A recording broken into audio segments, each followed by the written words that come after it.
বাংলাদেশের কনটেক্সটে এটা আসলে একটা বেশ বড় সমস্যা, কারণ মানুষের পারসেপশন হচ্ছে এমন যে ধরেন দে এক্সপেক্ট যে তারা যেটা শুনতে যাচ্ছে আমরা সেটাই বলবো। এখন আমার পক্ষে তো সেটা করা পসিবল না যে আপনি যেটা শুনবেন অথবা সামথিং দ্যাট উইল সুদ ইউর ইয়ার্স, আমি তো সেটা মিথ্যা কথা বলতে পারবো না আপনার আপনার কাছে। তো আমি যদি আপনাকে শেষ থেকে শুরু করি, যে সরকারের ভেতরে থেকে রাজনৈতিক দল গঠন করা হয়েছে, তো এখনো তাদের মতদর্শের লোক সরকারের ভিতরে রয়ে গেছেন।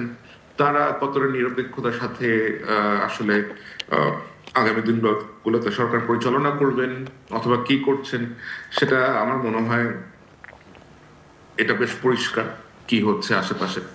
তো এখন যখনই নির্বাচনের কথা বলা হচ্ছে তখনই চারিদিক থেকে আক্রমণ করা হচ্ছে। আমি এটা, যারা এটার কথা বলছে they want to favour BNP অথবা জামাত, অন্যান্য পলিটিক্যাল পার্টিগুলোকে। সব থেকে অবাক করার বিষয় এখন তো যারা ইভেন যারা আপনি ভারতের প্রসঙ্গ তুলেছেন, যারা ভারতের নানা কাজের সমালোচনা গত 15 বছরে করেছে, এখন নির্বাচন চাইলে বলা হচ্ছে সে ভারতের দালাল, সেটাও বলা হচ্ছে। হ্যাঁ, সেটাও বলা হচ্ছে। প্লাস আপনি দেখেন যে এত বছর বিভিন্ন ভাবে একইভাবে নির্যাতিত হওয়ার পরেও এই বিভিন্ন অপোজিশন যে পার্টিগুলো আছে, বিএনপি বলেন, জামায়াত বলেন, আপনার যারা বাংলাদেশের রাজনীতি করেন, গণ অধিকার পরিষদ বলেন, বাম ডান, এদের মধ্যে কোন রকমের কোঅর্ডিনেশন নাই। প্রত্যেকের মধ্যেই যে আমি খাবো অথবা আমি আগে আসবো, আমি এটা করব, আমি তোমার থেকে বড়, তুমি আমার থেকে ছোট। Nobody feels for the country. আমার মনে হয় যে আপনার যেটা একটা দেশ, এটা যে আপনার দেশ, এটার লোকজনগুলোর চিন্তা যে আপনাকে করতে হবে, এটার ইকোনমি যে আপনাকে কারেক্ট পথে আনতে হবে, মানুষের পিস এন্ড স্ট্যাবিলিটি যে আপনাকে এনশিওর করতে হবে।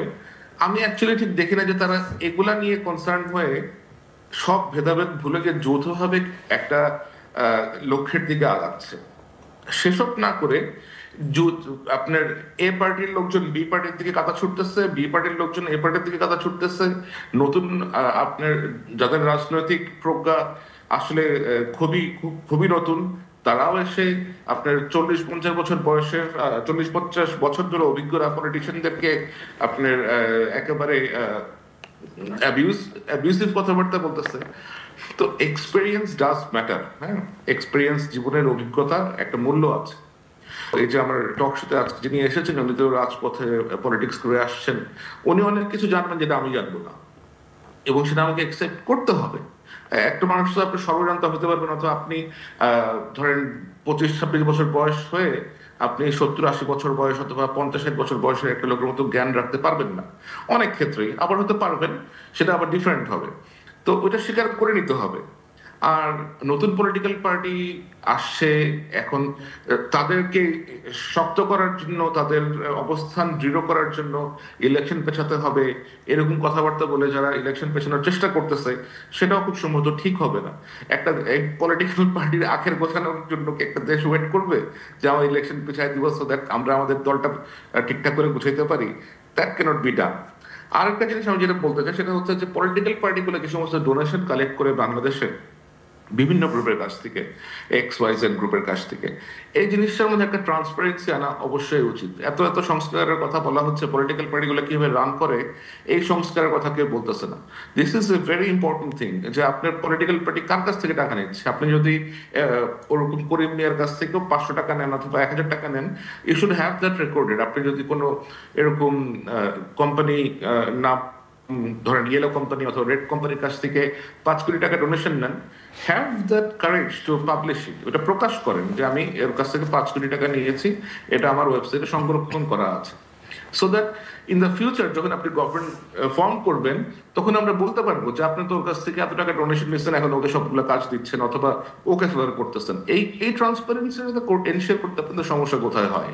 এটা এনশিওর করেন না কেন আপনারা? This is the must. এখন আমরা শুনতেছি যে রাইট লেফট থেকে লোকজন এই নতুন পার্টি এখানে থেকে ফান্ড নিচ্ছে, অমুক পার্টি, এই পার্টি, এরা বিভিন্ন ব্যবসায়ীরা যারা আপনার গত 15-16 বছরে দেশটাকে ধ্বংস করে দিয়ে গেছে, এরা 50 কোটি 100 কোটি, এদের তো টাকার কোনো অভাব নাই। লাখ লাখ কোটি, লাইক 2 লক্ষ কোটি টাকার মতো একটা গ্রুপই ধ্বংস নিয়ে গেছে দেশ থেকে। এই দেশের দিকে আপনার টাকা ছিঁড়ে বেড়াচ্ছে। তো আমরা তো জানতে পারতেছি না, পিপল আর ইন ডার্ক। সাধারণ মানুষের জানার কোনো উপায় নাই যে কে অমুককে 10 কোটি টাকা দিচ্ছে, কে অমুককে 2 কোটি টাকা দিয়ে একটা গাড়ি কিনে দিচ্ছে অথবা একটা ফ্ল্যাট কিনে দিচ্ছে। We need to know. আপনারা এত এত লোকজন রাস্তায় গিয়ে মারা গেছে, এত এত লোকজন আহত হয়েছে, এটা তো তাদের প্রতি একটা ডিসরেসপেক্ট করা হচ্ছে। আপনারা এই আপনার ক্ষমতাতে এসে আপনারা যারা চিকিৎসা, যারা অবহেলিত, এই লোকগুলার প্রপার ট্রিটমেন্ট না করে অনেকে দেখি উৎসব করতেছে, অনেকে দেখি আবার বিয়েতেই করে বেড়াচ্ছে। করেন ভাই, you have your personal life, but first make sure যে লোকগুলা গিয়ে আহত হয়েছে, ইনজুর্ড হয়েছে, এই লোকগুলাকে সঠিকভাবে চিকিৎসা দেওয়া হচ্ছে, যারা ক্ষতিগ্রস্ত হয়েছে এরা সবকিছু পাচ্ছে। এটা তো কোনো উৎসব করার জন্য এই গণ অভ্যুত্থান করা হবে। আমার মাঝে মাঝে মনে হয় যে কিছু লোকজনের উৎসব, কিছু লোকজনের লক্ষ্য পূরণ করার জন্য এটা সৃষ্টি হয়েছে, এবং এখন তারা তাদের মতো করে বাংলাদেশকে নিয়ে ছিনিমিনি করবে, সেটা করা একেবারে ঠিক হচ্ছে না।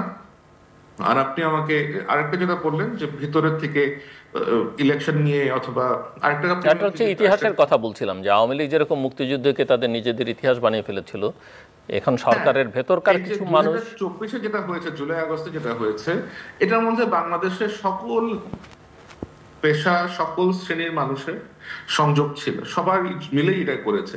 এখন এটা আমরা অলরেডি দেখেছি, আমরা একটা ফ্যাসিস্ট গভর্নমেন্টকে আমরা ক্ষমতা থেকে আপনার সরাতে পেরেছি। আপনারা এটা সকলের সমন্বয় সম্ভব হয়েছে। হ্যাঁ, ছাত্র সমন্বয়কদের অবশ্যই এখানে একটা ভূমিকা ছিল, কিন্তু এর পেছনে 2008-9 সাল থেকে যে সমস্ত পলিটিক্যাল পার্টিগুলা আপনার শ্রম দিয়ে আসছে, যাদের শত শত নেতা কর্মী গুম হয়েছে, 3500 মতো মানুষ ক্রস ফায়ারের শিকার করে আপনার বুড়িগঙ্গা নদীতে, শীতলক্ষ্যা নদীতে গিয়ে ডুবাই দেওয়া হয়েছে। এই লোকগুলো অবদান আপনাকে স্বীকার করতে হবে না? এই যে এত এত লোক আপনার বাড়িতে ফেরে নাই, এত এত লোক গুম হয়ে গেছেন, এত লোক ক্রস ফায়ার হয়েছেন, এদের পরিবারগুলোর কোনো অবদান নাই? এটা তো বিএনপি অথবা জামায়াতে ইসলামী এরকম কোনো বিষয় না। এখানে বাংলাদেশের সাধারণ লোকজনও গেছে, বিএনপি জামাতের কর্মী নেতারাও গেছে, বিভিন্ন অন্যান্য পলিটিক্যাল পার্টির নেতারাও এখানে টর্চারের শিকার হয়েছেন। So you have to recognise them. আপনারা না হয় 2018 সালে যে নিরাপদ সড়কে একটা আন্দোলন করছেন, সেখান থেকে বুঝলাম যে এটার বীজ সেখান থেকে বপন করা হয়েছে, আস্তে আস্তে আস্তে আস্তে এটা অগ্রসর হয়েছে, এবং কিছু ব্যক্তি পেছন থেকে আপনার কাজকর্ম করেছেন, কোটা আন্দোলনের মাধ্যমে এটা একটা এরাপ্ট করেছে। এবং যখন স্টুডেন্টস বিকেম ভিকটিম, তখন বাংলাদেশের সকল নারী পেশার লোকজন এসে এটাকে সাকসেসফুল করেছেন, কিন্তু কোনো একক গোষ্ঠীর অথবা একক কারো চেষ্টা এটা হয়নি। সো এটাকে নিজেদের দাবি করে আপনার জুলাই প্রক্লামেশন করবেন, আপনার সেকেন্ড রিপাবলিক ঘোষণা করতে হবে, তারপরে আপনি ইলেকশন করবেন। ওটা ঘোষণা করলে আপনি 1 মাসের মধ্যে ইলেকশন করতে পারবেন, আদারওয়াইজ ল এনফোর্সমেন্ট সিচুয়েশন খারাপ, সো আগামী নিকট ভবিষ্যৎ ইলেকশন করা যাবে না। এই সমস্ত ভুগিযুগি কথাবার্তা বলা ইজ অ্যাবসার্ড অ্যাকচুয়ালি। হ্যাঁ, এগুলা বলে আসলে কে কি হাসিল করতে যাচ্ছে আমরা বুঝতে পারি। আমরা তো বেকুব না, আমরা কিন্তু অনেক কিছুই যা যা জানি সেগুলা খুবই খুবই বাজে, এবং বাজে ইন সেন্স যে সেটা দেশের জন্য অত্যন্ত ক্ষতিকর। একটা গোষ্ঠী আছে যে সেনাপ্রধানকে তারা ক্ষমতা থেকে সরাতেই চায়, আরেকটা গোষ্ঠী আছে যে তাদের পরিকল্পনা যে কোনোভাবে এটাকে টেনে নিয়ে যায়, কারণ তারা ভালো করে জানেন যে ডক্টর ইউনূস যদি মার্চের মধ্যে ইলেকশন না হয়, উনি হি উইল সে হ্যান্ডস অফ, উনি আর এটা রান করবেন না। আমি যতটা জানি, কারণ ওনার উনি একজন এলআরডি মানুষ, ওনার নিজেরও অনেক কাজকর্ম আছে, এবং এর মধ্যে যদি ওনাকে ইলেকশন করতে না দেওয়া হয় মার্চের মধ্যে, if he cannot stage it, he will say hands off, and তারপরে কে কি করবে না করবে সেটা তো আমরা তখনই দেখবো।